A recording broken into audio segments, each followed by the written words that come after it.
وہ نیند میں سیل فون کی آواز پر ہڑبڑائی تھی۔ وہ سالار کا سیل فون تھا۔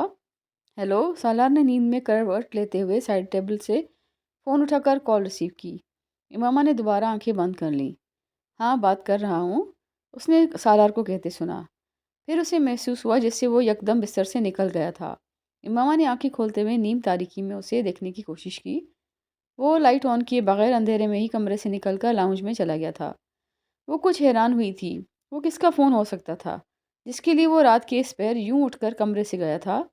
آنکھیں بند کیے وہ کچھ دیر اس کی واپسی کا انتظار کرتی رہی، لیکن جب وہ کافی دیر تک نہیں آیا تو وہ کچھ بے چین اٹھ کر کمرے سے لاؤنج میں آئی تھی۔ وہ لاؤنج کے صوفے پر بیٹھا فون پر بات کر رہا تھا۔ اسے دیکھ کر ایک لمحے کے لیے وہ فون پر بات کرتے کرتے رکا۔ ایک جینز اور شرٹ پیک کر دو میری، مجھے ابھی اسلام آباد کے لیے نکلنا ہے۔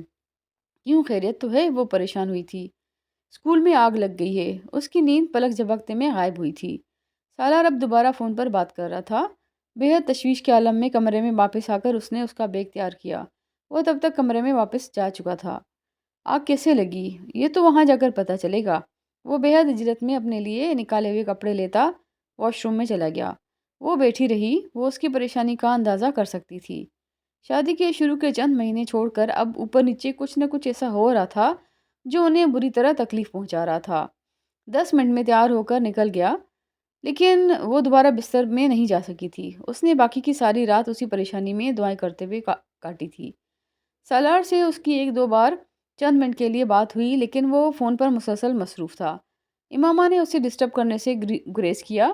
اس کے گاؤں پہنچنے کے بعد بھی آگ پر قابو نہیں پایا جا سکا تھا۔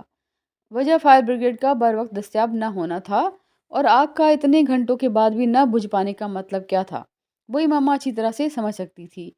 وہ پورا دن جلے پاؤں بلی کی طرح گھر میں پھرتی رہی تھی۔ سالار نے بالآخر اسے آگ پر قابو پانے کی اطلاع دے دی تھی، مگر ساتھ یہ بھی کہا کہ وہ اسے رات کو کال کرے گا، اور وہ اس رات اسلام آباد میں ہی رہنے والا تھا۔ اس دن وہ سارا دن کچھ کھا نہیں سکی تھی۔ عمارت کو کتنا نقصان پہنچا تھا یہ اسے نہیں پتا تھا، لیکن کئی گھنٹے لگی رہنے والی آگ کیا کچھ کر سکتی تھی، اس کا احساس اسے تھا۔ سالار سے بالآخر آدھی رات کے قریب اس کی بات ہوئی تھی۔ وہ آواز سے اسے اتنا تھکا ہوا لگ رہا تھا کہ ماما نے اس سے زیادہ دیر بات کرنے کی بجائے سونے کا کہہ کر فون بند کر دیا، لیکن وہ خود ساری رات سو نہیں سکی تھی۔ آگ عمارت میں لگائی گئی تھی۔ وہاں پولیس کو ابتدائی طور پر ایسے شواہد ملے تھے، اور یہ معمولی سی بات امامہ کی نیند اور حواس کو باطل کرنے کے لیے کافی تھی۔ وہ صرف سالار کا اسکول نہیں تھا، وہ پورا پروجیکٹ اب ایک ٹرسٹ کے تحت چل رہا تھا جس کی مین ٹرسٹیز سالار کی فیملی تھی۔ اور اس پروجیکٹ کو یکدم اس طرح کا نقصان کون پہنچا سکتا تھا؟ یہی وہ سوال تھا جو اسے ہلا رہا تھا۔ سب کچھ جیسے پھر چند ہفتے پہلے والی سٹیج پر آ گیا تھا۔ وہ اگلے دن رات کو گھر پہنچا تھا، اور اس کے چہرے پر تھکن کے علاوہ دوسرا کوئی تاثر نہیں تھا۔ وہ اگر کچھ اور دکھنا چاہتی تھی تو مایوس ہوئی تھی۔ وہ نارمل تھا، اسے جیسے حوصلہ ہوا تھا۔ بلڈنگ کے اسٹرکچر کو نقصان پہنچا ہے۔ جس کمپنی نے بلڈنگ بنائی ہے وہ کچھ ایگزامن کر رہے ہیں۔ اب دیکھتے ہیں کیا ہوتا ہے، شاید بلڈنگ گرا کر دوبارہ بنانی پڑے۔ کھانے کی ٹیبل پر اس کے پوچھنے پر اس نے امامہ کو بتایا تھا۔ بہت نقصان ہوا ہوگا۔ یہ احمقانہ سوال تھا، لیکن امامہ حواس باختہ تھی۔ ہاں، جواب مختصر تھا۔ اسکول بند ہو گیا؟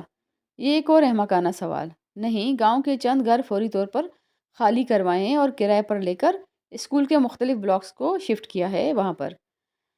لکیلی ابھی کچھ دنوں میں سمر بریک آ جائے گی تو بچوں کا زیادہ نقصان نہیں ہوگا، وہ کھانا کھاتے ہوئے بتاتا رہا۔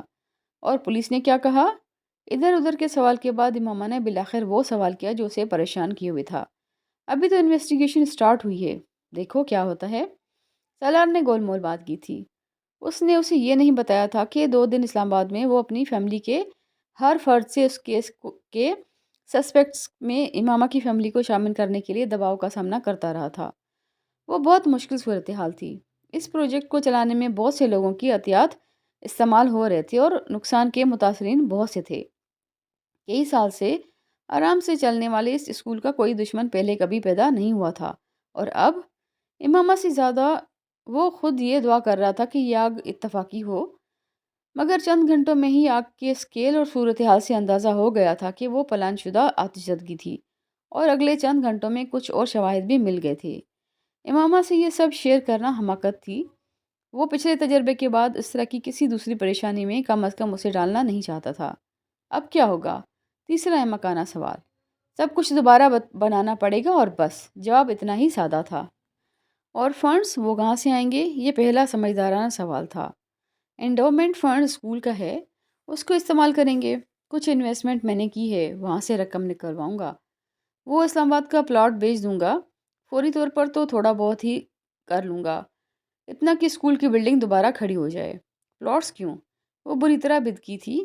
امامہ نے نوٹس نہیں کیا تھا کہ وہ پلاٹس نہیں پلاٹ کہہ رہا تھا۔ اس سے فوری طور پر رقم مل جائے گی مجھے، بعد میں لے لوں گا، ابھی تو فوری طور پر اس میں سے نکلنا ہے مجھے۔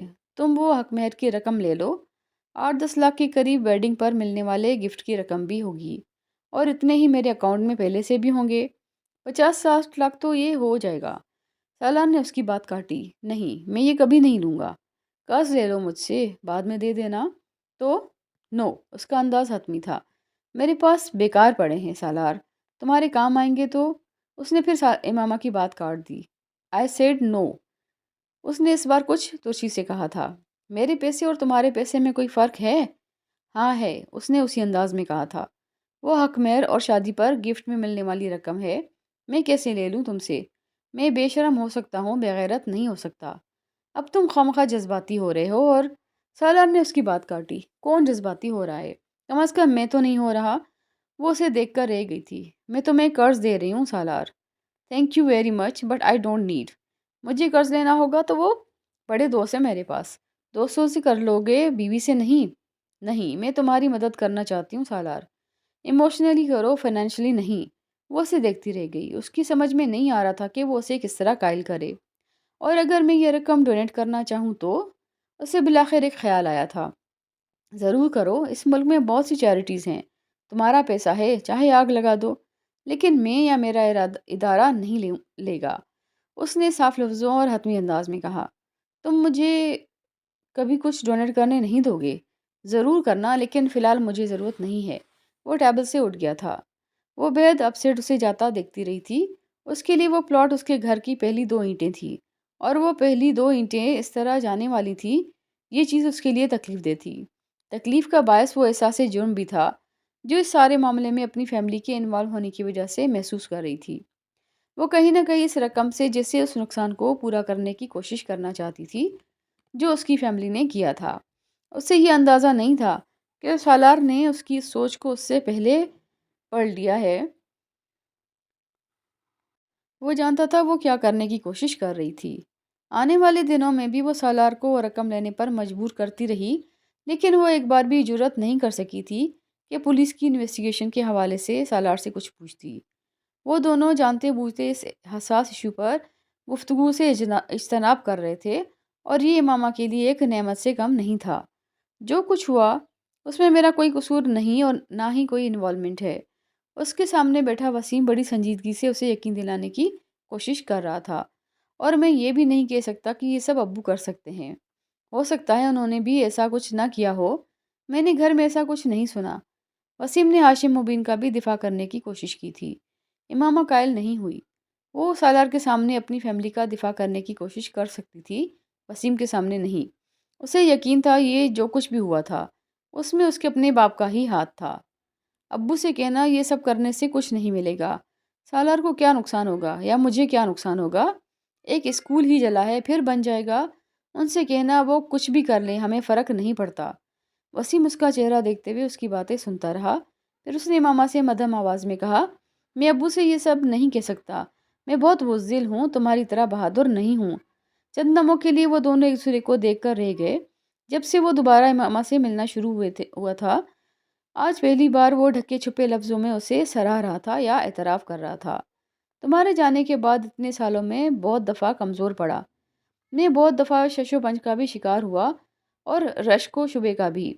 بہت دفعہ دل چاہتا تھا زندگی کے اس غبار کو میں بھی ختم کرنے کی کوشش کروں جس نے میری بینائی دھندلائی ہوئی ہے، لیکن میں بہت بزدل ہوں، تمہاری طرح سب کچھ چھوڑ چھاڑ کر نہیں جا سکتا۔ اب آ جاؤ۔ امامہ کو خود احساس نہیں ہوا اس نے یہ بات اس سے کیوں کہہ دی، اور کہنی چاہیے تھی کہ نہیں۔ وسیم نے اس سے نظریں نہیں ملائیں، پھر سر ہلاتے ہوئے کہا، اب اور بھی زیادہ مشکل ہے۔ جب اکیلا تھا تو اتنا بڑا فیصلہ نہیں کر سکا تھا، اب تو بیوی اور بچے ہیں۔ ہم تمہاری مدد کر سکتے ہیں، میں اور سالار۔ کچھ بھی نہیں ہوگا تمہیں، تمہاری فیملی کو تم ایک بار کوشش تو کرو۔ امامہ بھول گئی تھی اس نے وسیم کو کیا ڈسکس کرنے کے لیے بلایا تھا اور وہ کیا ڈسکس کرنے بیٹھ گئی تھی۔ انسان بہت خود غرض اور بے شرم ہوتا ہے امامہ۔ یہ جو ضرورت ہوتی ہے یہ صحیح اور غلط کی سب تمیز ختم کر دیتی ہے۔ کاش میں زندگی میں مذہب کو پہلی پریورٹی بنا سکتا، مگر مذہب پہلی پریورٹی نہیں ہے میری۔ وسیم نے گہرا سانس لیا تھا، جیسے کوئی رنج تھا جس نے بگولا بن کر اسے اپنی لپیٹ میں لیا تھا۔ میں تمہاری طرح فیملی نہیں چھوڑ سکتا مذہب کے لیے، تمہاری قربانی بہت بڑی ہے۔ تم جانتے بوجھتے جہنم کا انتخاب کر رہے ہو صرف دنیا کے لیے، اپنے بیوی بچوں کو بھی اسی راستے پر لے جاؤ گے، کیونکہ تم میں صرف جرت نہیں ہے سچ کو سچ اور جھوٹ کو جھوٹ کہہ دینے کی۔ اب بھائی کو چیلنج کر رہی تھی۔ وہ یکدم اٹھ کھڑا ہو گیا، یوں جیسے بے قرار تھا۔ تم مجھے بہت بڑی آزمائش میں ڈالنا چاہتی ہو۔ آزمائش سے بچانا چاہتی ہوں؟ آزمائش تو وہ ہے جس میں تم نے خود کو ڈال رکھا ہے۔ اس نے اپنی گاڑی کی چابی اٹھا لی۔ میں صرف اسی لیے تم سے ملنا نہیں چاہتا تھا۔ وسیم میرا فون نہیں اٹھا رہا، امامہ نے اس رات کھانے پر سالار سے کہا تھا۔ سالار کو وہ بہت پریشان لگی تھی۔ ہو سکتا ہے مصروف ہو، سالار نے اسے تسلی دیتے ہوئے کہا۔ نہیں، وہ ناراض ہے۔ اس بار سالار چونکا تھا۔ ناراض کیوں ہوگا؟ امامہ نے اسے اپنی اور وسیم کی گفتگو سنا دی۔ سالار گہرا سانس لے کر رہ گیا تھا۔ تمہیں ضرورت کیا تھی اس سے اس طرح کی گفتگو کرنے کی؟ بالغ آدمی ہے وہ، بزنس کر رہا ہے، بیوی بچوں والا ہے۔ اسے اچھی طرح پتہ ہے اس نے زندگی میں کیا کرنا ہے اور اس کے لیے کیا صحیح ہے۔ تم لوگ آپس میں ملتے رہنا چاہتے ہو تو مذہب کو ڈسکس کیے بغیر ملو۔ سالار نے اسے بڑی سنجیدگی سے سمجھایا۔ بات اس نے شروع کی تھی، وہ نہ کرتا تو میں بھی نہ کرتی۔ امامہ نے جیسے اپنا دفاع کیا۔ اور خود بات شروع کرنے کے بعد اب وہ تمہاری فون کال نہیں لے رہا تو بہتر ہے۔ اب تم انتظار کرو سکون سے، جب اس کا غصہ ٹھنڈا ہو جائے گا تو کر لے گا وہ تمہیں کال۔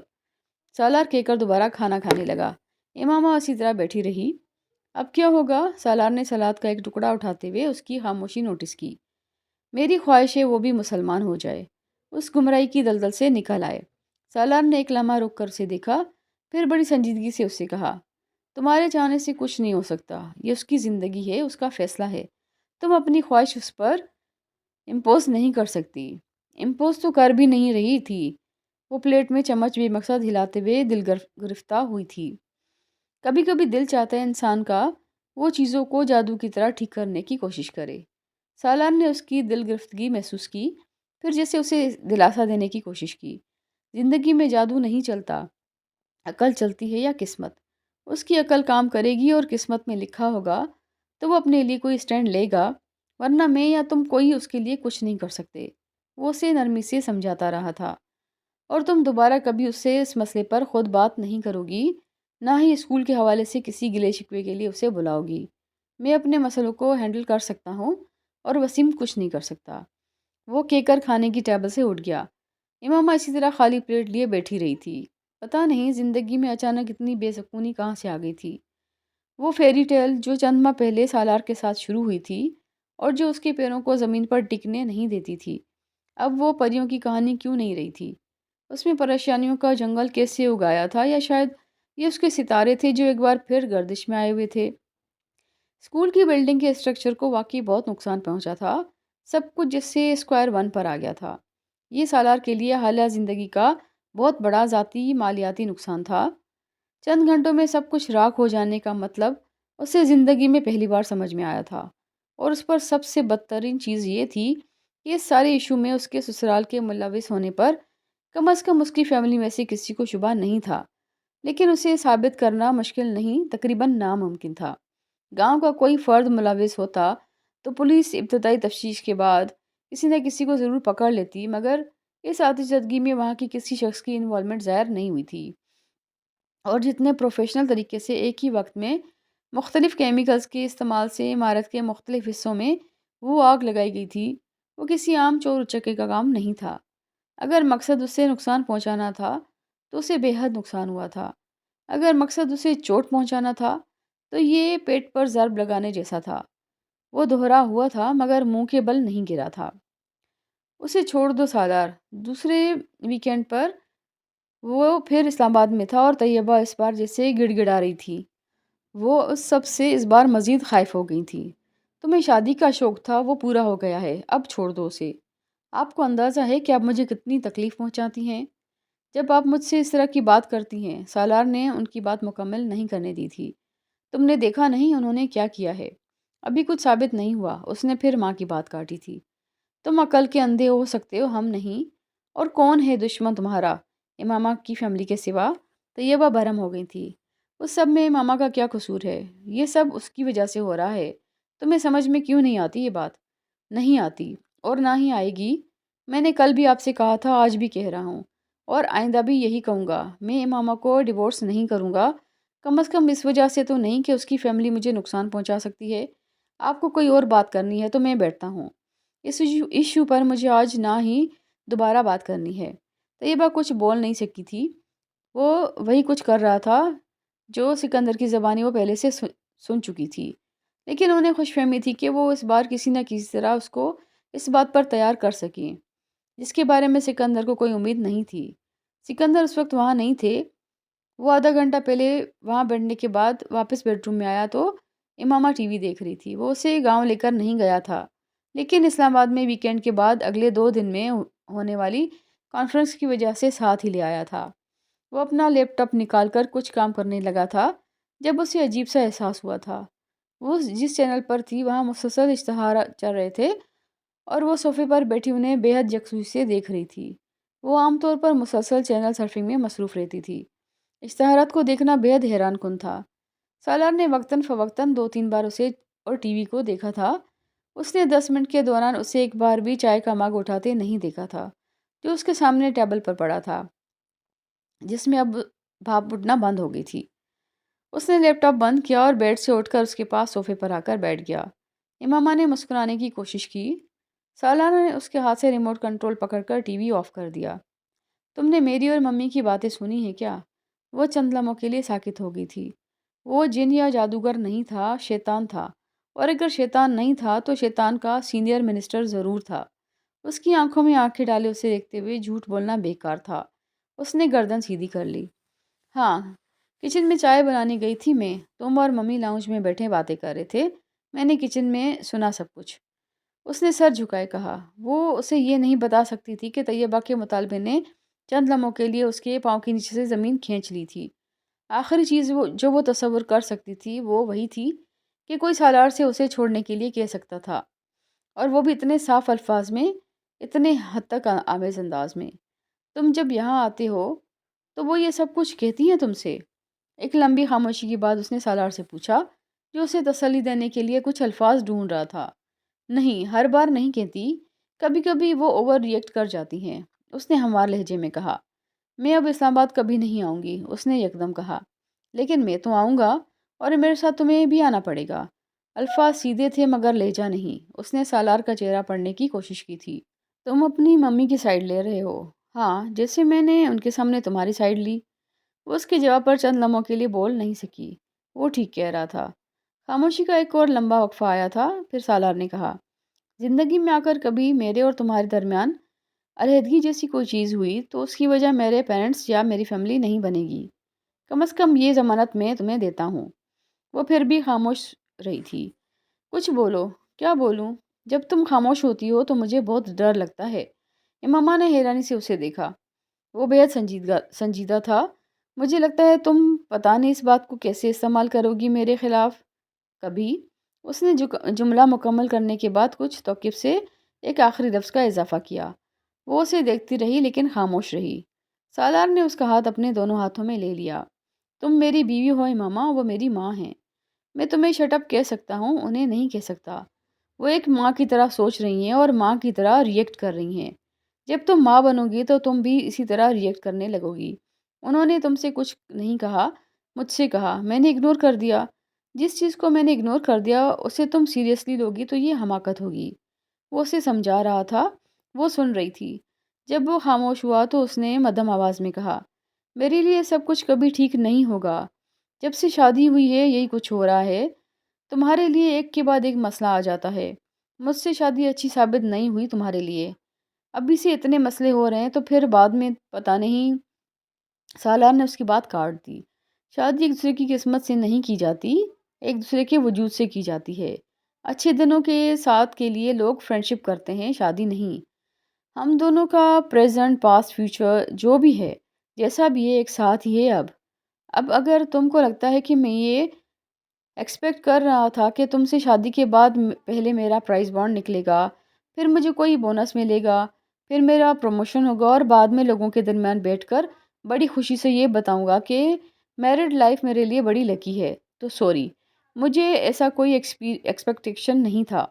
جو کچھ ہو رہا ہے وہ میرے لیے ہو سکتا ہے ان ٹائملی، غیر متوقع نہیں ہو سکتا میرے لیے۔ میں تمہارے لیے کس حد تک جا سکتا ہوں، کتنا مخلص ہو، وہ وقت بتا سکتا ہے۔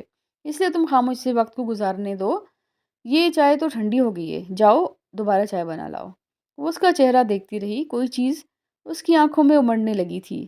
اللہ تعالیٰ انسان کو زندگی میں کہاں کہاں سے تحفظ دیتا ہے، کہاں کہاں سے دیواریں لا کر کھڑا کر دیتا ہے انسان کے گرد۔ وہ ڈاکٹر سبتی علی کے سائے میں رہی تھی تو اسے یقین تھا کہ اس سے زیادہ عزت، زیادہ تحفظ کوئی اسے دے ہی نہیں سکتا۔ کم از کم شادی جیسے رشتے سے وہ ذمہ داری کے علاوہ کسی چیز کی توقع نہیں رکھے ہوئی تھی، اور اب اگر وہ اس شخص کے ساتھ وابستہ ہوئی تھی تو وہ تحفظ کے نئے مفہوم سے آگاہ ہو رہی تھی۔ اس کی ضرورت نہیں ہے ماما، سالار نے اس کے چہرے پر پھیلتے آنسوؤں کو دیکھتے ہوئے اسے نرمی سے کہا۔ وہ سر ہلاتے اور اپنی ناک رگڑتے ہوئے اٹھ گئی۔ اس کی واقعی ضرورت نہیں تھی۔ سالار نے اس مسئلے کو کیسے حل کیا تھا یہ ماما نہیں جانتی تھی۔ اسکول کی تعمیر دوبارہ کیسے شروع ہوئی تھی اسے یہ بھی نہیں پتا تھا، لیکن اسکول دوبارہ بن رہا تھا۔ سالار پہلے سے زیادہ مصروف تھا اور اس کی زندگی میں آنے والے ایک اور طوفان کسی تباہی کے بغیر گزر گیا تھا۔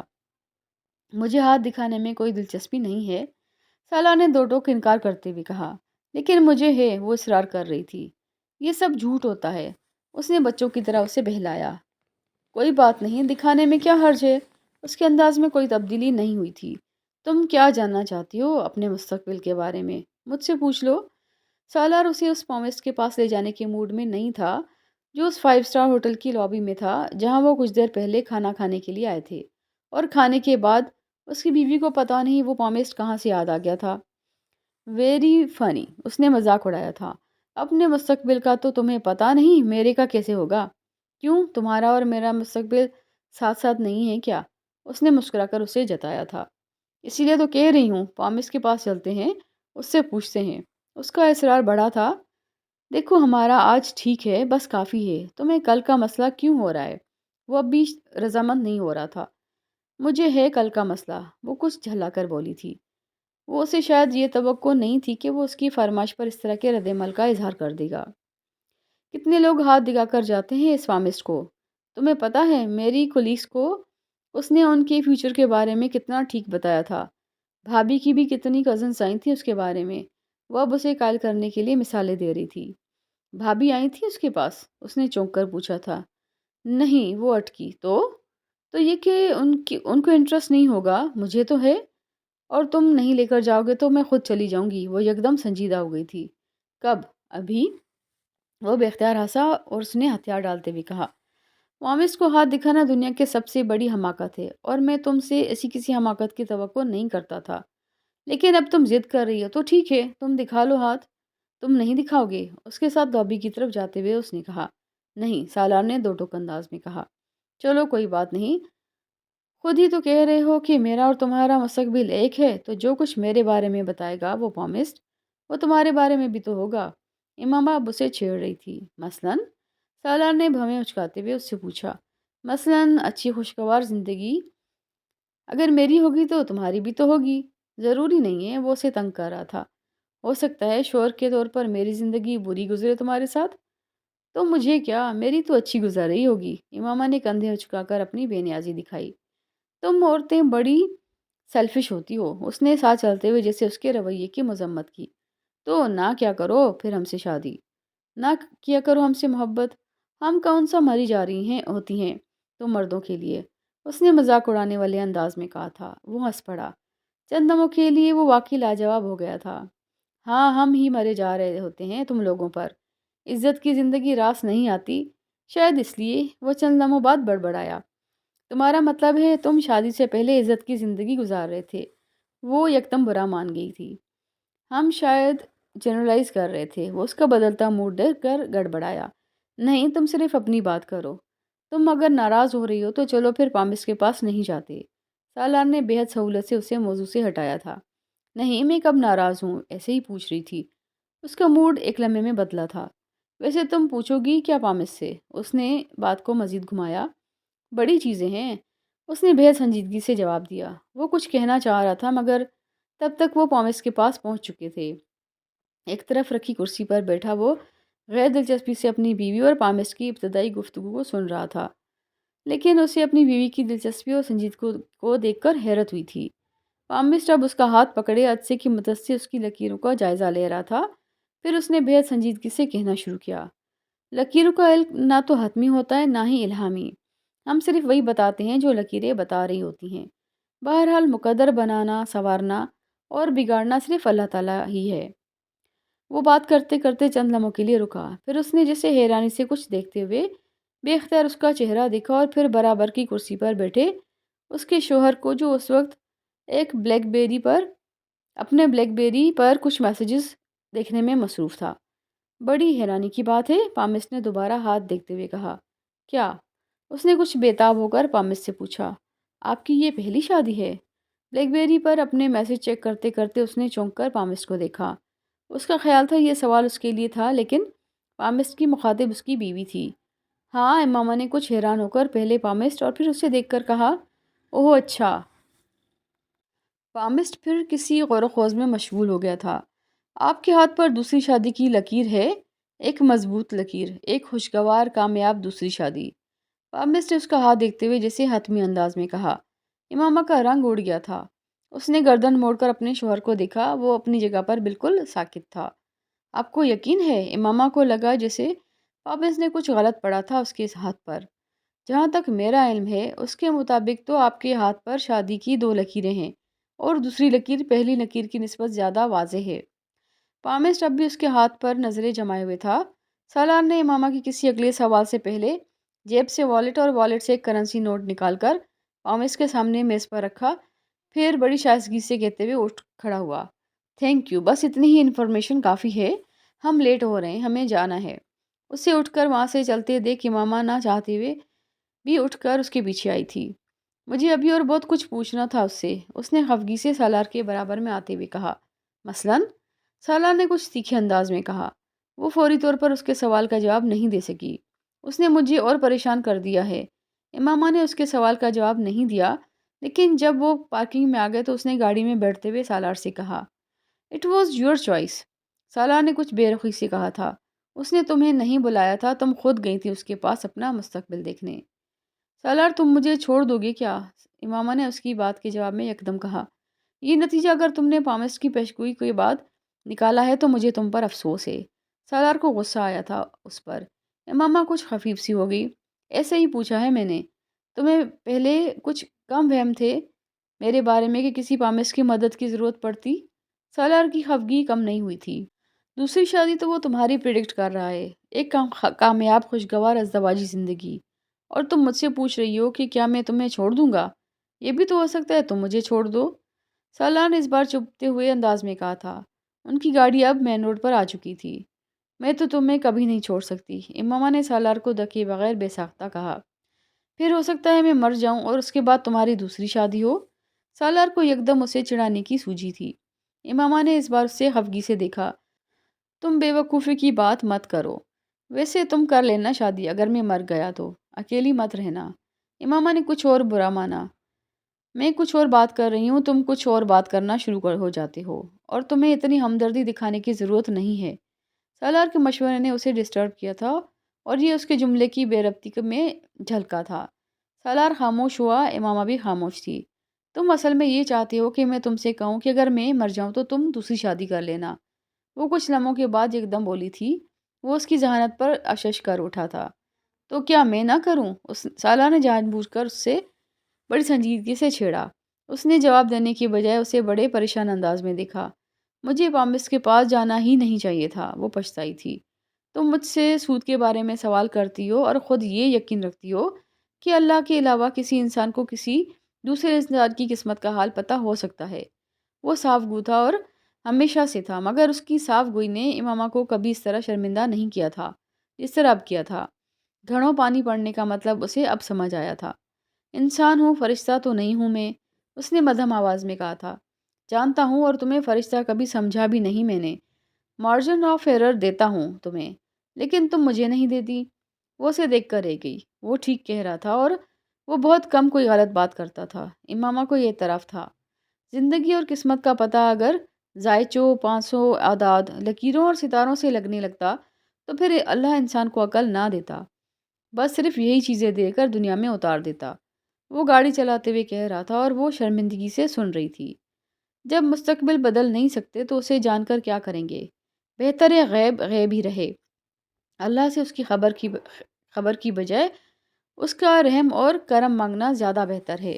وہ بول ہی نہیں سکی تھی۔ سالار بار دفعہ اسے بولنے کے قابل ہی نہیں چھوڑتا تھا۔ یہ یقین اور یہ اعتماد تو اس کا اثاثہ تھا، یہ اس کے پاس کیسے چلا گیا تھا؟ اس رات امامہ کو پہلی بار بے چینی ہوئی تھی۔ وہ ساتھی تھے، رقیب نہیں تھے، پر اسے چند لمحوں کے لیے سالار سے رقابت ہوئی تھی۔ وہ ایمان کے درجوں میں اس سے بہت پیچھے تھا۔ وہ اسے پیچھے کیسے چھوڑنے لگا تھا؟ وہ سالار کے ساتھ خانہ کعبہ کے صحن میں بیٹھی ہوئی تھی۔ سالار اس کے دائیں جانب تھا، اور وہ وہاں ان کی آخری رات تھی۔ وہ پچھلے 15 دن سے وہاں تھے، اور اپنی شادی کے 7 ماہ بعد وہاں عمرہ کے لیے آئے تھے۔ احرام میں ملبوس سالار کے برہنہ کندھے کو دیکھتے ہوئے امامہ کو ایک لمبے عرصے کے بعد وہ خواب یاد آیا تھا۔ سالار کے دائیں کندھے پر کوئی زخم نہیں تھا، لیکن اس کے بائیں کندھے کی پشت پر اب اس ڈنر نائف کا نشان تھا جو ہاشم بن نے اسے مارا تھا۔ تم نے پہلے کبھی مجھے اس خواب کے بارے میں نہیں بتایا۔ وہ امامہ کے منہ سے اس خواب کا سن کر شاکڈ رہ گیا تھا۔ کب دیکھا تھا تم نے یہ خواب؟ امامہ کو تاریخ، مہینہ، دن، وقت سب یاد تھا۔ کیسے بھول سکتا تھا؟ وہ اس دن جلال سے ملی تھی، اتنے سالوں کے لا حاصل انتظار کے بعد۔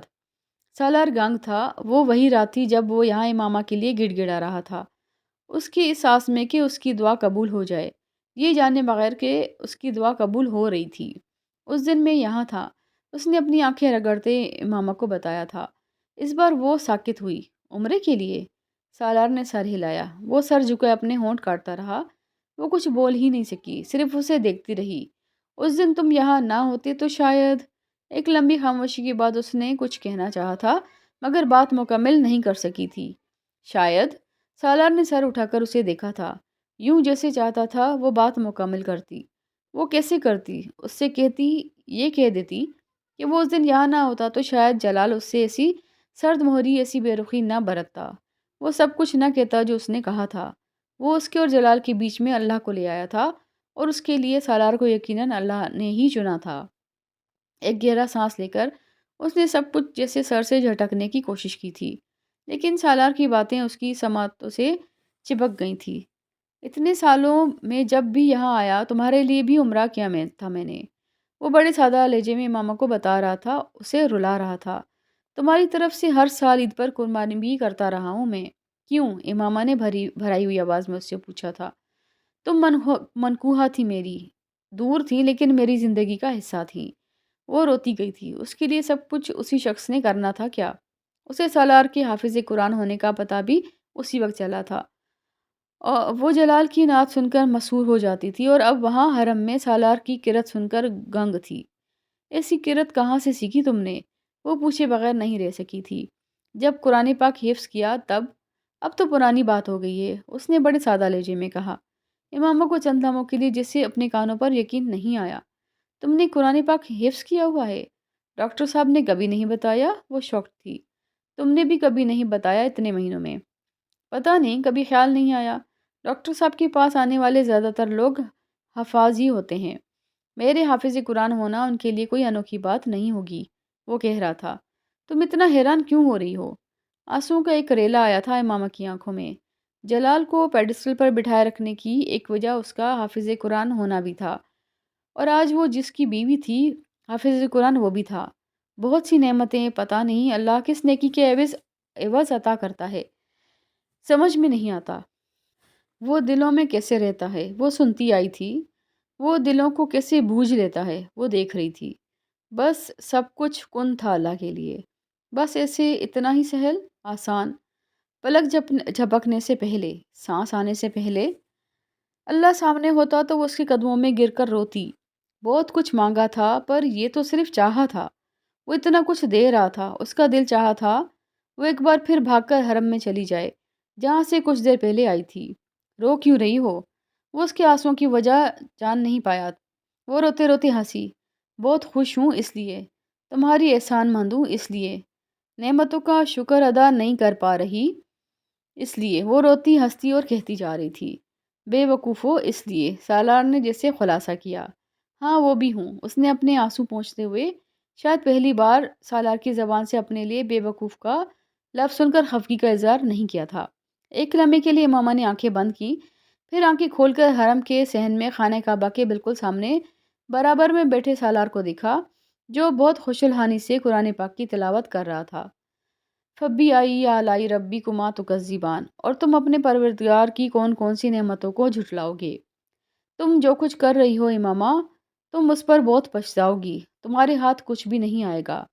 9 سال پہلے ہاشم مبین نے اس کے چہرے پر تھپڑ مارتے ہوئے کہا تھا، ساری دنیا کی ذلت، رسوائی، بدنامی اور بھوک تمہارا مقدر بن جائے گی۔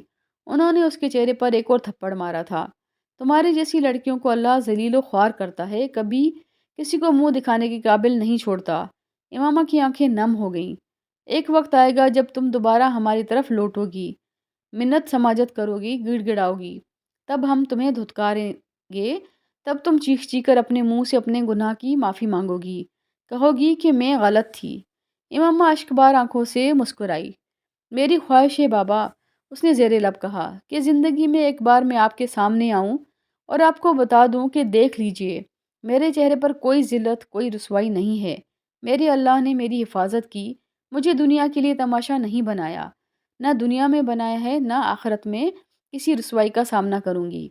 اور میں آج اگر یہاں موجود ہوں تو صرف اس لیے کیونکہ میں سیدھے راستے پر ہوں، اور یہاں بیٹھ کر میں ایک بار پھر اقرار کرتی ہوں کہ محمد صلی اللہ علیہ وآلہ وسلم اللہ کے آخری رسول ہیں، ان کے بعد کوئی پیغمبر آیا ہے نہ ہی کبھی آئے گا۔ میں اقرار کرتی ہوں کہ وہی پیر کامل ہیں۔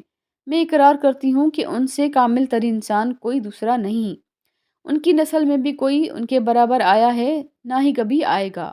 اور میں اللہ سے دعا کرتی ہوں کہ وہ مجھے میرے آنے والی زندگی میں بھی کبھی اپنے ساتھ شرک کروائے، نہ ہی مجھے اپنے آخری پیغمبر صلی اللہ علیہ وآلہ وسلم کے برابر کسی کو لا کھڑا کرنے کی جرات ہو۔ میں دعا کرتی ہوں کہ اللہ زندگی بھر مجھے سیدھے راستے پر رکھے، بے شک میں اس کی کسی نعمت کو نہیں جھٹلا سکتی۔ سالار نے سورہ رحمان کی تلاوت ختم کر لی تھی۔ چند لمحوں کے لیے وہ رکا، پھر سجدے میں چلا گیا۔ سجدے سے اٹھنے کے بعد وہ کھڑا ہوتے ہوتے رک گیا۔ امامہ آنکھیں بند کیے دونوں ہاتھ پھیلائے دعا کر رہی تھی۔ وہ اس کی دعا ختم ہونے کے انتظار میں بیٹھ گیا۔ امامہ نے دعا ختم کی۔ سالار نے ایک بار پھر اٹھنا چاہا اور اٹھ نہیں پایا۔ امامہ نے بہت نرمی سے اس کا دایاں ہاتھ پکڑ لیا تھا۔ وہ حیرت سے اسے دیکھنے لگا۔ یہ جو لوگ کہتے ہیں نا کہ جس سے محبت ہوئی وہ نہیں ملا، ایسا پتہ ہے کیوں ہوتا ہے؟ رات کے پچھلے پہر نرمی سے اس کا ہاتھ تھامے وہ بھیگی آنکھوں اور مسکراتے چہرے کے ساتھ کہہ رہی تھی، محبت میں صدق نہ ہو تو محبت نہیں ملتی۔ 9 سال پہلے جب میں نے جلال سے محبت کی تو پورے صدق کے ساتھ کی تھی۔ دعائیں، وظیفے، منتیں، کیا تھا جو میں نے نہیں کیا مگر وہ مجھے نہیں ملا۔ وہ گھٹنوں کے بل بیٹھی ہوئی تھی۔ سالار کا ہاتھ اس کے ہاتھ کی نرم گرفت میں تھا۔ وہ اس کے گھٹنے پر دھرا تھا۔ پتہ ہے کیوں؟ کیونکہ اس وقت تم بھی مجھ سے محبت کرنے لگے تھے اور تمہاری محبت میں میری محبت سے زیادہ صدق تھا۔ سالار نے اپنے ہاتھ کو دیکھا۔ اس کی تھوڑی سے ٹپکنے والے آنسو اب اس کے ہاتھ پر گر رہے تھے۔ سالار نے دوبارہ امامہ کے چہرے کو دیکھا۔ مجھے اب لگتا ہے کہ مجھے اللہ نے بڑے پیار سے بنایا ہے۔ وہ مجھے کسی ایسے شخص کو سونپنے پر تیار نہیں تھا جو میری قدر نہ کرتا، نہ قدری کرتا، مجھے ضائع کرتا، اور جلال وہ میرے ساتھ یہی سب کرتا، وہ میری قدر کبھی نہ کرتا۔ 9 سال میں اللہ نے مجھے ہر حقیقت بتا دی، ہر شخص کا اندر اور باہر دکھا دیا، اور پھر اس نے مجھے سالار سکندر کو سونپا، کیونکہ وہ جانتا تھا کہ تم وہ شخص ہو جس کی محبت میں صدق ہے۔ تمہارے علاوہ اور کون تھا جو مجھے یہاں لے آتا؟ تم نے ٹھیک کہا تھا، تم نے مجھ سے پاک محبت کی تھی۔ وہ بے حس و حرکت اسے دیکھ رہا تھا۔ اس نے اس اعتراف سے اس اظہار کے لیے کون سی جگہ چنی تھی؟ وہ اب اس کے ہاتھ کی نرمی کو اور احترام سے چومتے ہوئے باری باری اپنی آنکھوں سے لگا رہی تھی۔ مجھے تم سے کتنی محبت ہوگی میں یہ نہیں جانتی، دل پر میرا اختیار نہیں ہے، مگر میں جتنی زندگی بھی تمہارے ساتھ گزاروں گی تمہاری وفادار اور فرما بردار رہوں گی۔ یہ میرے اختیار میں ہے۔ میں زندگی کے ہر مشکل مرحلے، ہر آزمائش میں تمہارے ساتھ رہوں گی۔ میں اچھے دنوں میں تمہاری زندگی میں آئی ہوں، میں برے دنوں میں بھی تمہارا ساتھ نہیں چھوڑوں گی۔ اس نے جتنی نرمی سے اس کا ہاتھ پکڑا تھا، اسی نرمی سے چھوڑ دیا۔ وہ اب سر جھکائے دونوں ہاتھوں سے اپنے چہرے کو صاف کر رہی تھی۔ سالار کچھ کہے بغیر اٹھ کر کھڑا ہو گیا۔ وہ خانہ کعبہ کے دروازے کو دیکھ رہا تھا۔ بلا شبہ اسے زمین پر اتاری جانے والی صالح اور بہترین عورتوں میں سے ایک دی گئی تھی۔ وہ عورت جس کے لیے سالار نے ہر وقت ہر جگہ دعا کی تھی۔ کیا سالار سکندر کے لیے نعمتوں کی کوئی حد رہ گئی تھی؟ اور اب جب وہ عورت اس کے ساتھ تھی تو اسے احساس ہو رہا تھا کہ وہ کیسی بھاری ذمہ داری اپنے لیے لے بیٹھا تھا۔ اس عورت کا کفیل بنا دیا گیا تھا جو نیکی اور پارسائی میں اس سے کہیں آگے تھی۔ امامہ اٹھ کھڑی ہوئی۔ سالار نے کچھ کہے بغیر اس کا ہاتھ تھام کر وہاں سے جانے کے لیے قدم بڑھا دیے۔ اسے اس عورت کی حفاظت سونپ دی گئی تھی جس نے اپنے اختیار کی زندگی کو اس کی طرح کسی آلائش اور غلاظت میں نہیں ڈبویا، جس نے اپنی تمام جسمانی اور جذباتی کمزوریوں کے باوجود اپنی روح اور جسم کو اس کی طرح نفس کی بھینٹ نہیں چڑھایا۔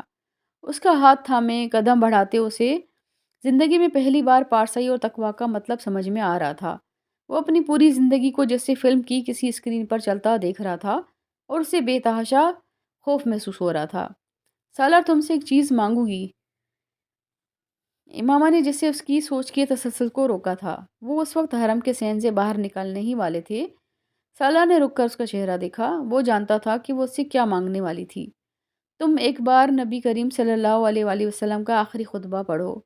سالار کو اندازہ نہیں تھا وہ اس سے یہ مطالبہ کرنے والی تھی۔ وہ حیران ہوا تھا۔ آخری خطبہ؟ وہ بڑبڑایا۔ ہاں، وہی خطبہ جو انہوں نے جبل رحمت کے دامن میں دیا تھا، اس پہاڑ پر جس پر 40 سال کے بعد حضرت آدم علیہ السلام اور حوا بچھڑ کر ملے تھے اور بخشے گئے تھے۔ امامہ نے مدھم آواز میں کہا۔ ایک جھماکی کے ساتھ سالار کو پتہ چل گیا تھا وہ اس سے آخری خطبہ کیوں پڑھوانا چاہتی تھی۔ اس نے سالار سے آخری خطبے کے بارے میں ایک دن پہلے بھی پوچھا تھا۔ تب وہ جبل رحمت پر کھڑے تھے۔ تمہیں آخری خطبہ کیوں یاد آ گیا؟ سالار نے کچھ حیران ہو کر اسے دیکھا۔ وہ دونوں ابھی کچھ دیر پہلے جبل رحمت پر نوافل ادا کر کے فارغ ہوئے تھے۔ یہیں پر آخری حج کی اجتماع سے خطاب کیا تھا انہوں نے۔ وہ جبل رحمت کی چوٹی کے دامن کو دیکھ رہی تھی۔ ہاں، سالار نے اس کی نظروں کا تعاقب کرتے ہوئے نیچے جھانکا۔ ان دونوں کے کپڑے اب ہوا سے پھڑ پھڑا رہے تھے۔ وہ دوپہر کا وقت تھا۔ تیز دھوپ اور لو جیسی ہوا کے تھپڑوں میں وہ اس سے خون جما دینے والے سوال کرنے والی تھی۔ تمہیں ان کا خطبہ یاد ہے؟ امامہ نے اس سے پوچھا۔ سارا تو نہیں، سالار یادوں کی کرنے کی کوشش کرتے ہوئے اٹکا۔ بس چند احکامات یاد ہوں گے۔ اس نے بات مکمل کی تھی۔ جیسے؟ امامہ نے مدھم آواز میں دل گردہ نکال دینے والی بے رحمی کے ساتھ اس کی آنکھوں میں آنکھیں ڈال کر پوچھا تھا۔ سالار اس کی نظروں سے نظریں نہیں ہٹا سکا۔ وہ بڑی نازک جگہ پر کھڑا کر کے اسے اس کی زندگی کا مشکل ترین سوال پوچھ رہی تھی اور سوال کا جواب ان کے درمیان آنے والی خاموشی کے وقفے میں بھی تھا۔ مجھے پورا یاد ہے اور جہاں آج کھڑی ہوں تو اور بھی یاد آ رہا ہے۔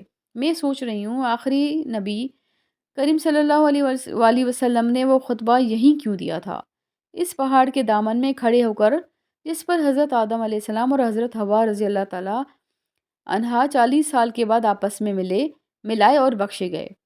وہ اب کچھ سوچنے والے انداز میں بول رہی تھی۔ شاید اس لیے کیونکہ وہ دنیا کا آغاز انہیں 2 انسانوں سے ہوا اور دین مکمل ہونے کا اعلان بھی اسی میدان میں ہوا، اور اسی میدان میں ایک دن دنیا کا خاتمہ ہوگا۔ سالار لقمہ دیے بغیر نہ رہ سکا۔ امامہ ہنس پڑی تھی۔ تم ہنسی کیوں؟ سالار الجھا۔ تم تو کہہ رہے تھے کہ تم کو وہ چند احکامات بھی یاد نہیں۔ اب یہ کیسے یاد آ گیا کہ نبی کریم صلی اللہ علیہ وآلہ وسلم نے اس میدان میں دین مکمل ہونے کا اعلان کیا تھا؟ سالار لاجواب ہوا تھا۔ اس سے پہلے کہ وہ امامہ کو کوئی توجیہ ڈھونڈ کر پیش کرتا، اس نے اسی پرسوچ انداز میں اس سے کہا، مجھے لگتا ہے وہ آخری خطبہ دنیا کے ہر انسان کے لیے تھا، ہم سب کے لیے، آج کے آدم و حوا کے لیے۔ اگر وہ سارے احکامات جو اس آخری خطبے کا حصہ تھے ہم سب نے اپنائے ہوئے ہوتے یا اپنا لیں تو دنیا اس بے سکونی اور بگاڑ کا شکار نہ ہوتی جہاں ہم آج کھڑے ہیں۔ اگر وہ نبی کریم صلی اللہ علیہ وآلہ وسلم کی اپنی امت کے لیے آخری وصیت تھی تو ہم بہت بدقسمت ہیں کہ ان کی سنت کو ایک طرف ان کی وصیت تک ہمیں یاد نہیں، عمل کرنا تو بہت دور کی بات ہے۔ وہ کچھ جذباتی انداز میں بولتی گئی تھی اور سالار کو پتا تھا یہ گفتگو کہاں جا رہی تھی۔ وہ عورت 9.5 سال پہلے بھی اس کے پیروں کے نیچے سے زمین نکال سکتی تھی اور تب بھی نکال رہی تھی۔ تم کو سود کے بارے میں نبی کریم صلی اللہ علیہ وآلہ وسلم کے احکامات یاد ہیں نا؟ اس آخری خطبے کے۔ وہ تلوار اس کی گردن پر آ گری تھی جس سے وہ اب تک بچنے کی کوشش کرتا آیا تھا۔ وہ کس جگہ پر کھڑی اس سے کیا پوچھ رہی تھی؟ ایسی ندامت تو کبھی خانہ کعبہ میں اللہ کے سامنے کھڑا ہو کر اسے نہیں ہوئی تھی جتنی اس وقت جبل رحمت پر اس جگہ کھڑے ہو کر اسے ہوئی تھی جہاں نبی کریم صلی اللہ علیہ وآلہ وسلم نے سود کے بارے میں احکامات دیے تھے، اور سالار کو چند لمحوں کے لیے لگا جیسے جبل رحمت پر پڑے ہر پتھر نے اس پر لعنت بھیجی تھی۔ پسینہ ماتھے پر نہیں پیروں کے تلووں تک آیا تھا۔ اسے لگا تھا وہ نبی کریم صلی اللہ علیہ وآلہ وسلم کے سامنے کھڑا تھا اور بس وہ تھے جن کی نظروں میں اس کے لیے ملامت نہیں افسوس تھا۔ پھر وہ وہاں ٹھہر نہیں سکا، سر جھکائے تیز قدموں سے امامہ کا انتظار کیے بغیر جبل رحمت سے اترتا چلا گیا۔ وہ رحمت کا حقدار نہیں تھا تو جبل رحمت پر کیسے کھڑا ہو پاتا؟ اسے نیچے اتر کر محسوس ہوا تھا، اور آج امامہ نے وہ سوال حرم میں کر دیا تھا۔ سالار نے اس سے اس بار یہ نہیں پوچھا تھا کہ وہ اس سے کیا مانگے گی۔ اس نے اس کے بالمقابل کھڑے ہو کر اس کی آنکھوں میں آنکھیں ڈال کر حرم کے صحن سے نکلنے سے پہلے امامہ سے کہا تھا، میں سود جب بھی چھوڑوں گا تمہارے لیے نہیں چھوڑوں گا، نبی پاک صلی اللہ علیہ وآلہ وسلم کے لیے چھوڑوں گا۔ امامہ نے اس کے اعلان کو سنا اور پھر بڑی ٹھنڈی آواز میں کہا، تو پھر انہی کے لیے چھوڑ دو۔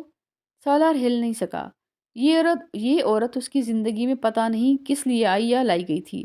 اس کو اکنامکس اور حساب کے ہر سوال کا جواب آتا تھا سوائے اس ایک جواب کے، تم تو حافظ قرآن ہو سالار، پھر بھی اتنی بڑی وائلیشن کر رہے ہو قرآن پاک اور اللہ کے احکامات کی۔ امامہ نے اس کے ساتھ حرم سے باہر جاتے ہوئے کہا، تم جانتی ہو میں انویسٹمنٹ بینکنگ کروا رہا ہوں لوگوں کو، اور امامہ نے سالار کی بات کاٹ دی۔ تم کو یقین ہے کہ تم انویسٹمنٹ بینکنگ میں جو بھی کر رہے ہو اس میں سود کا ذرا تک شامل نہیں ہے؟ سالار کچھ دیر بول نہیں سکا، پھر اس نے کہا، تم بینکنگ کے بارے میں میرا موقف اسٹانس جانتی ہو، چلو میں چھوڑ بھی دیتا ہوں یہ۔ بالکل، ہر مسلم چھوڑ دے بینکوں کو، اس کے بعد کیا ہوگا؟ حرام حلال میں تبدیل ہو جائے گا، اس نے بڑی سنجیدگی سے اس سے کہا تھا۔ ابھی تو ہم حرام کا ہی صحیح مگر اس سسٹم کے اندر رہ کر اس سسٹم کو سمجھ رہے ہیں۔ ایک وقت آئے گا جب ہم ایک متوازی اسلامک اکنامک سسٹم لے آئیں گے اور وہ ہاتھ پر ہاتھ رکھ کر بیٹھے رہنے سے نہیں آئے گا، اور ایسا وقت کبھی نہیں آئے گا۔ امامہ نے اس کی بات کاٹ دی، کم سے کم میری اور تمہاری زندگی میں تو نہیں۔ تم ایسے کیوں کہہ رہی ہو؟ سود جن لوگوں کے خون میں رزق بن کر دوڑنے لگ جائے وہ سود کو مٹانے کا کبھی نہیں سوچیں گے۔ سالار کو ایک لمحے کے لیے لگا امامہ نے اس کے چہرے پر تماچا دے مارا تھا۔ بات کڑوی تھی پر بات سچی تھی۔ تھوک سکتا تھا، یہ کڑواہٹ زائل نہیں کر سکتا تھا۔ میں صرف یہ چاہتی ہوں کہ تم اگر چیزوں کو بدل نہیں سکتے تو اپنی قابلیت کو ایک غلط کام کو عروج پر پہنچانے کے لیے مت استعمال کرو۔ وہ اسی امامہ کی محبت میں گرفتار ہوا تھا، اور آج وہ بیوی بن کر ویسی ہی باتیں دہرا رہی تھی تو سالار کو خفگی ہو رہی تھی، یا شاید وہ شرمندگی تھی جو اسے امامہ سے نظریں ملانے کے قابل نہیں رہنے دے رہی تھی۔ اس نے کیا کیا کیا نہیں کیا تھا اس عورت کو مطیع اور فرمانبردار کرنے کے لیے، اور ابھی کچھ دیر پہلے حرم میں وہ اس سے اپنی محبت اور اطاعت کا اعلان بھی کر رہی تھی، اپنی غیر مشروط اور دائمی محبت اور وابستگی کا۔ اور اس اعلان کے بعد بھی وہ صحیح اور غلط کے واضح تمیز دے بیٹھی تھی۔ جو صحیح تھا وہ محبت اور اطاعت بھی غلط نہیں کہلوا سکتی تھی امامہ ہاشم کی زبان سے۔ سالار سکندر کو اس سے ایک بار پھر حسد ہوا تھا۔ کیا اس کی زندگی میں ایسا کوئی وقت آنا تھا جب وہ امامہ ہاشم کے سامنے دیو بنتا اور بنا ہی رہتا، بونا نہ بنتا، فرشتہ دکھتا اور دکھتا ہی رہتا، شیطان نہ دکھتا؟ میں آخری خطبہ پڑھوں گا، کہنا وہ کچھ اور چاہتا تھا اور کہہ کچھ اور دیا تھا۔ مجھ سے سنو گے؟ امامہ نے اس کا ہاتھ تھامتے حرم سے باہر نکلتے ہوئے بڑے اشتیاق سے کہا، تمہیں زبانی یاد ہے؟ سالار نے بغیر حیران ہوتے اس سے پوچھا تھا۔ اتنی بار پڑھا ہے کہ لگتا ہے زبانی دہرا سکتی ہوں۔ وہ اب جیسے کچھ یاد کر رہی تھی۔ سناؤ، سالار نے اس کے ساتھ چلتے ہوئے کہا۔ آدم مکہ کی زمین پر کئی سو سال پہلے اس خطبے کو ہوا کی زبان سے سننے کی تیاری کر رہا تھا جو کئی سو سال پہلے آخری نبی الزمان نے دین کی تکمیل کا اعلان کرتے ہوئے دنیا بھر کے انسانوں کے لیے دیا تھا، صرف مسلمانوں کے لیے نہیں۔ سب تعریفیں اللہ تعالیٰ کے لیے ہیں۔ ہم اسی کی حمد و ثنا کرتے ہیں اور اسی سے مدد و مغفرت چاہتے ہیں، اور اسی کے سامنے توبہ کرتے ہیں، اور اسی کے دامن میں اپنے نفس کی خرابیوں اور برے اعمال سے پناہ چاہتے ہیں۔ جس کو اللہ تعالیٰ ہدایت دے دے اسے کوئی گمراہ نہیں کر سکتا، اور جس کو وہ گمراہ کر دے اسے کوئی ہدایت نہیں دے سکتا۔ اور میں گواہی دیتا ہوں کہ اللہ کے سوا کوئی معبود نہیں ہے، اور وہ اکیلا ہے اور اس کا کوئی شریک نہیں۔ اور میں اعلان کرتا ہوں کہ محمد صلی اللہ علیہ وآلہ وسلم اللہ کا بندہ اور رسول ہے۔ اے لوگو، میں تمہیں اللہ سے ڈرنے کی وصیت کرتا ہوں اور تمہیں اس کی اطاعت کا حکم دیتا ہوں، اور اپنے خطبے کا آغاز نیک بات سے کرتا ہوں۔ لوگو سنو، میں تمہیں وضاحت سے بتاتا ہوں، کیونکہ شاید اس کے بعد کبھی تم سے اس جگہ مل نہ سکوں۔ اچھی طرح سن لو، تم میں سے جو حاضر نہیں وہ یہ باتیں غیر حاضر لوگوں تک پہنچا دے۔ ممکن ہے اگلے لوگ یہاں موجود لوگوں کی نسبت ان باتوں کو زیادہ اچھی طرح یاد رکھیں اور ان کی حفاظت فرمائیں۔ اے لوگو، اللہ تعالیٰ نے سود کو حرام قرار دیا ہے، اور میں آج سے تمام سود کا کالعدم قرار دیتا ہوں، اور سب سے پہلے وہ سود معاف کرتا ہوں جو لوگوں نے میرے چچا عباس ابن عبد المطلب کو ادا کرنا ہے۔ البتہ تم کو اپنی اصل رقم لینے کا حق ہے، جس میں نہ اوروں کا نقصان ہے نہ تمہارا۔ اے لوگو، میں نے تمہارے پاس ایک چیز ایسی چھوڑی ہے کہ تم اس سے مضبوطی سے تھامے رہو گے تو میرے بعد ہرگز گمراہ نہیں ہوگے، یعنی اللہ کی کتاب اور اس کی نبی کی سنت، اور تم لوگ لغو سے بچو، کیونکہ تم سے پہلے لوگ اسی کے باعث ہلاک ہوئے۔ دیکھو، میں نے حق پہنچا دیا ہے، بس اگر کسی کے پاس امانت رکھوائی گئی ہے تو وہ اس بات کا پابند ہے کہ امانت رکھوانے والے کو امانت پہنچا دے، اور بے شک تم سب کو اللہ کی طرف لوٹنا اور حساب دینا ہے۔ اے لوگو، عورتوں کے معاملے میں اللہ سے ڈرو۔ تم نے اللہ کو گواہ بنا کر ان کو حلال کیا ہے اور انہیں اپنی امان میں لیا ہے۔ تمہیں اپنی عورتوں پر حقوق حاصل ہیں، بالکل ویسے ہی جیسے تمہاری عورتوں کو تم پر حقوق حاصل ہیں۔ ان پر تمہارا حق یہ ہے کہ وہ کسی ایسے شخص کے ساتھ دوستی نہ کریں جسے تم پسند نہ کرتے، اور تمہاری حرمت کی نگہبانی کریں، اور اگر وہ تمہاری فرما بردار رہتی ہیں تو پھر یہ ان کا حق ہے کہ تم ان کے ساتھ اچھا سلوک کرو اور ان کے نان و نفقے کی ذمہ داری اٹھاؤ۔ اے لوگو، تمہارے خون اور تمہارے مال ایک دوسرے کے لیے اسی طرح محترم ہیں جیسے آج کا یہ دن عرفہ کا دن، اور یہ مہینہ ذی الحج کا، اور یہ شہر مکہ۔ خبردار، زمانہ جاہلیت کے ہر رسم اور طریقے آج میرے قدموں کے نیچے ہیں، اور جاہلیت کے خون معاف کر دیے گئے ہیں، اور پہلا خون جو میں نے اپنے خونوں سے معاف کرتا ہوں وہ ابن ربیہ حارث کا خون ہے۔ دیکھو، میرے بعد گمراہ نہ ہو جانا کہ پھر ایک دوسرے کی گردنیں مارنے لگو۔ اے لوگو، نہ تو میرے بعد کوئی نیا پیغمبر یا نبی آئے گا، نہ تمہارے بعد کوئی نئی امت۔ میں تمہارے پاس اللہ کی کتاب اور اپنی سنت چھوڑ کر جا رہا ہوں۔ اگر تم ان پر عمل کرو گے تو کبھی گمراہ نہیں ہوگے، اور شیطان سے خبردار رہو۔ وہ اس بات سے مایوس ہو چکا ہے کہ زمین پر اس کی پرستش کی جائے گی، لیکن وہ اس بات پہ بھی راضی ہے کہ تمہارے درمیان فتنہ و فساد پیدا کرتا رہے۔ اس لیے تم اس سے اپنے دین و ایمان کی حفاظت کرو۔ جان جاؤ کہ ہر مسلمان دوسرے مسلمان کا بھائی ہے، اور تمام مسلمان ایک امت ہیں۔ کسی کے لیے یہ جائز نہیں کہ وہ اپنے مال سے کچھ لے سوائے اس کے جسے اس کا بھائی اپنی رضامندی اور خوشی سے دے، اور اپنے نفس پر اور دوسرے پر زیادتی نہ کرو۔ تم سب آدم و حوا کی اولاد ہو۔ حوا اور آدم مٹی سے بنے تھے، کسی عرب کو اجمی پر اور کسی اجمی کو عربی پر، کسی گورے کو کالے پر اور کالے کو گورے پر کوئی برتری حاصل نہیں۔ برتری اگر ہے تو صرف تقویٰ کی۔ اور اپنے غلاموں کا خیال رکھو، اور جو تم کھاؤ ان میں سے ان کو کھلاؤ، اور جو تم پہنو اسی میں سے ان کو پہناؤ۔